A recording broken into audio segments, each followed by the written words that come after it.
जय Hind defence lovers. आज की टॉप हेडलाइंस कुछ इस प्रकार है। इंडियन नेवी के डॉनियर एयरक्राफ्ट को मिलेगा एक नया अपग्रेड। पाकिस्तान फ्रंट के पास तैनात होंगे आर्मी के 6 अपाचे हेलीकॉप्टर्स। पाकिस्तान ने भारत से आग्रह किया कि अग्नि 5 जिसे टेस्ट करने से पहले कृपया हमें समय सीमा सही से बताएं।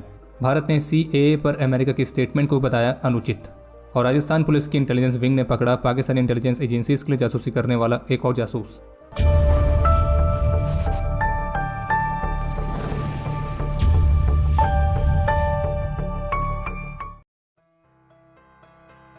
आज 15 मार्च को भारतीय रक्षा मंत्रालय ने HAL के साथ एक और कॉन्ट्रैक्ट साइन किया है। इस कॉन्ट्रैक्ट की वैल्यू है 2890 करोड़ रुपीस और उसके तहत HAL इंडियन नेवी के 25 डॉनियर एयरक्राफ्ट के लिए मिड लाइफ अपग्रेड और उससे जुड़े हुए इक्विपमेंट को प्रोवाइड करेगी।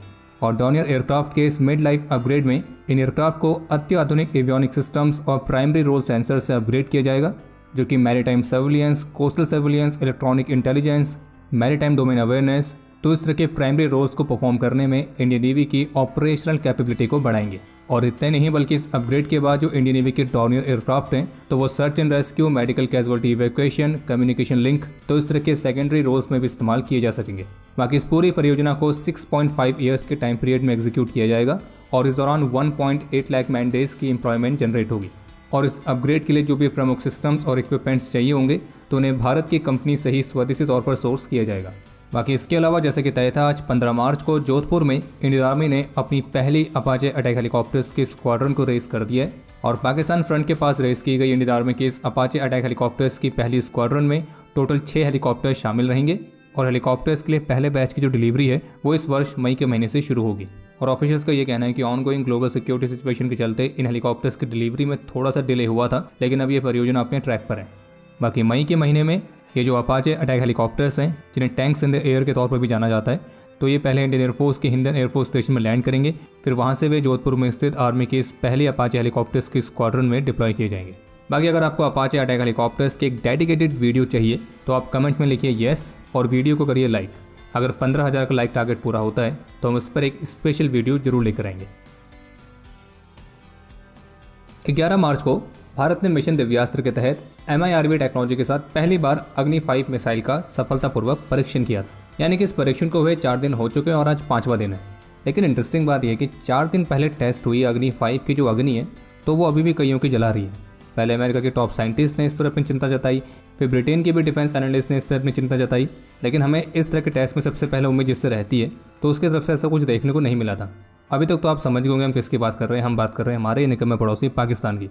तो कल गुरुवार को ये वाली इच्छा भी पूरी हो गई है, क्योंकि पाकिस्तान की तरफ से अग्नि 5 को लेकर ही भारत से इस बात का आग्रह किया गया है कि भारत अपने किसी भी बैलिस्टिक मिसाइल के उड़ान परीक्षणों के लिए जो प्री नोटिफिकेशन जारी करता है तो भारत उस नोटिफिकेशन के अनुसार उसमें तय की गई समय सीमा का पालन करे। और ये स्टेटमेंट आई है पाकिस्तान के फॉरेन ऑफिस के प्रवक्ता की तरफ से, जब उनसे भारत के इसी अग्नि 5 मिसाइल के टेस्ट को लेकर प्रश्न पूछा गया था, जिसके उत्तर में उन्होंने ये कहा कि पाकिस्तान ने नोट किया कि भारत ने 11 मार्च को मिसाइल टेस्ट किया है।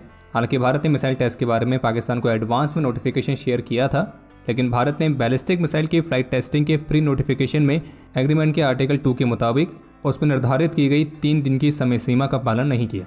और इसलिए पाकिस्तान इस बात को मानता है और भारत से आग्रह करता है कि इस तरह के प्री नोटिफिकेशन एग्रीमेंट में जो भी टाइमलाइन निर्धारित की गई होती है भारत उसके अनुसार उसका पालन करे। अब इससे पहले कि आप हमसे ये कहें कि भाई कहना क्या चाहते हो, सीधे सीधे बोलो, तो हम यही सेम चीज़ पाकिस्तान से कहना चाहेंगे कि आप कहना क्या चाहते हो। क्योंकि ये स्टेटमेंट देख के जहाँ तक हमें समझ में आया तो पाकिस्तान के फॉरेन ऑफिस का ये कहना है कि भारत ने पाकिस्तान को एडवांस में सूचित किया था कि वो किसी बैलिस्टिक मिसाइल का परीक्षण करेगा।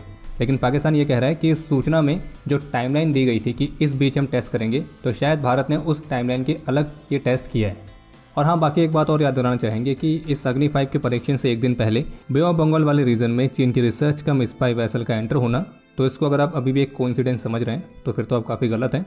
और बाकी आप ये भी समझ सकते हैं कि पाकिस्तान के लिए बहुत ज़रूरी क्यों है कि अगर भारत अपनी कोई भी बैलिस्टिक मिसाइल का परीक्षण कर रहा है तो उस परीक्षण से पहले जो एडवांस में नोटिफिकेशन देता है उस नोटिफिकेशन में टेस्ट के लिए जो डेट सेट की गई है तो भारत उसी डेट में ये टेस्ट करे, क्योंकि आखिरकार पाकिस्तान को भी तो कहीं इन्फॉर्मेशन पहुँचानी है। तो जैसा कि आप सभी ये बात भी जानते होंगे कि 11 मार्च को एक तो मिशन दिव्यास्त्र हुआ था और दूसरी तरफ 11 मार्च को ही भारत सरकार ने सिटीजनशिप अमेंडमेंट एक्ट यानी कि CAA तो उसको पूरे देश भर में इम्प्लीमेंट करने का नोटिफिकेशन जारी किया था। और भारत में कईयों ने इस एक्ट का सपोर्ट किया तो कुछ ने इसका विरोध भी किया। लेकिन जब तक ये इंटरनली चल रहा था तब तक तो ठीक था, लेकिन अब कुछ फॉरेन पावर्स भी हैं जो कि इस पूरे मामले पर इन्वॉल्व हो रही हैं।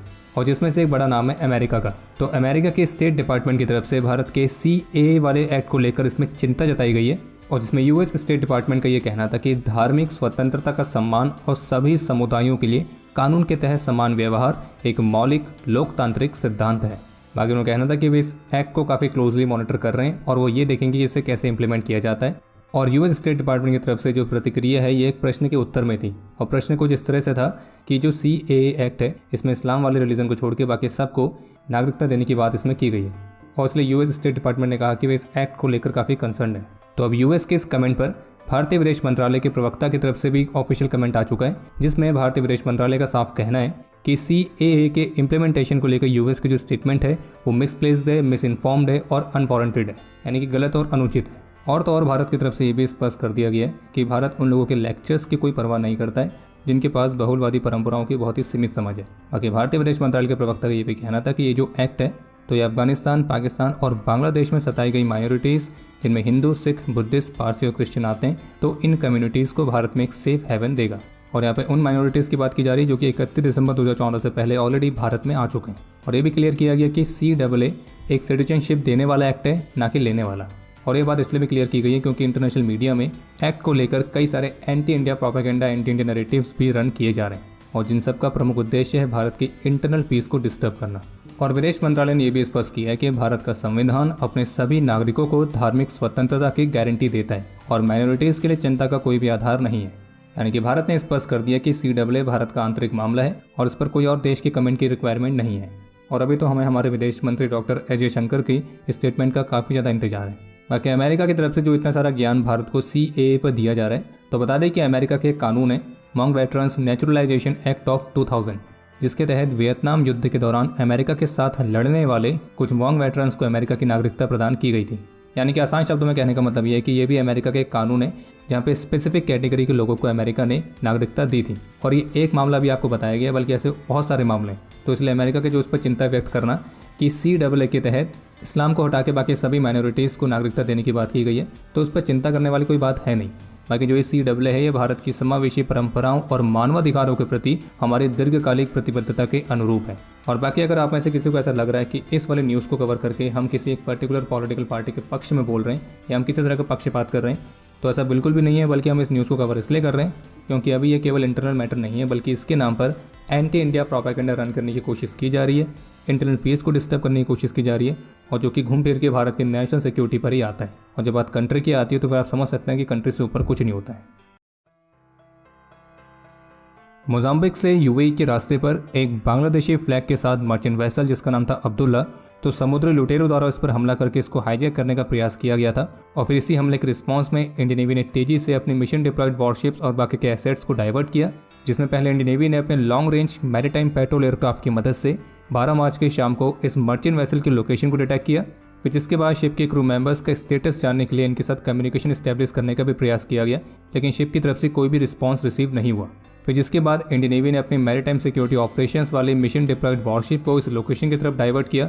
इसके बाद 14 मार्च की सुबह इस हाईजैक मर्चेंट वेसल को इंटरसेप्ट किया गया और इस मर्चेंट वेसल के क्रू जिसमें सभी बांग्लादेश के नेशनल्स थे, उन सभी को आर्म्ड पायरेट्स द्वारा बंधक बना के रखा गया था, जिनकी सुरक्षा को इंडियन नेवी ने सुनिश्चित किया।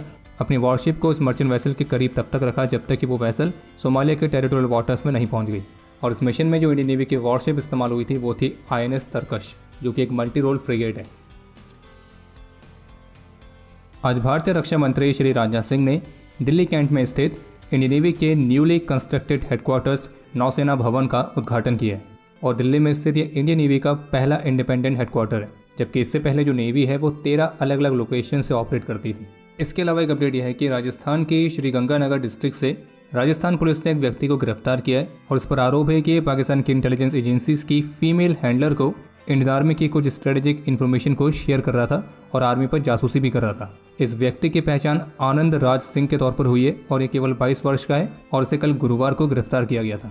और PTI न्यूज़ एजेंसी की रिपोर्ट के मुताबिक, जिसमें एडिशनल DGP इंटेलिजेंस की तरफ से बताया गया कि जो आनंद राज सिंह है सोशल मीडिया के माध्यम से पाकिस्तानी इंटेलिजेंस एजेंसीज की 3 फीमेल हैंडलर्स के साथ आर्मी से जुड़ी हुई स्ट्रेटेजिक इन्फॉर्मेशन को शेयर कर रहा था। और पुलिस ऑफिशियल का यह भी कहना है कि ये जो व्यक्ति है श्रीगंगानगर में सूरतगढ़ आर्मी कैंटोनमेंट वाले एरिया के बाहर एक यूनिफॉर्म स्टोर भी चलाता है।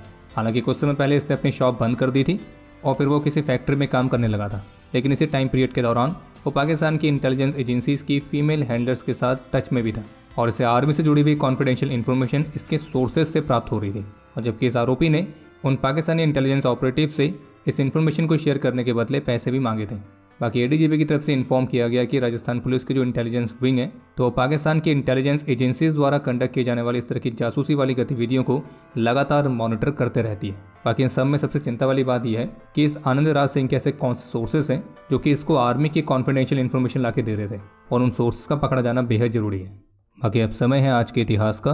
आज के दिन 1948 में जम्मू कश्मीर में अपने अदम्य साहस और वीरता का परिचय देते हुए मेजर सत्यपाल चोपड़ा वीर गति को प्राप्त हुए थे और इन्हें मरणोपरांत महावीर चक्र से सम्मानित किया गया। बाकी आपके लिए आज का प्रश्न ये है कि गगनयान मिशन में इसरो के किस लॉन्च व्हीकल का इस्तेमाल किया जाने वाला है। और अब समय है आज के टॉप 3 कमेंट्स का, जो ये रहे आपकी स्क्रीन पर।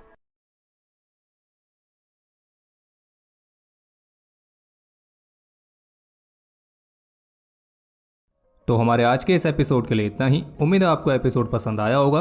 पसंद आया तो वीडियो को लाइक जरूर करें। कोई भी सुझाव या सवाल हो तो उसके लिए कमेंट सेक्शन ओपन है। और अगर आपने अभी तक डिफेंस स्कॉट की सुपर ऐप को डाउनलोड नहीं किया है तो आज ही डाउनलोड करें और एक्सप्लोर करें डिफेंस की दुनिया को एक अलग तरह से। बाकी जल्द ही मिलेंगे नए एपिसोड के साथ। तब तक के लिए जय हिंद, जय भारत।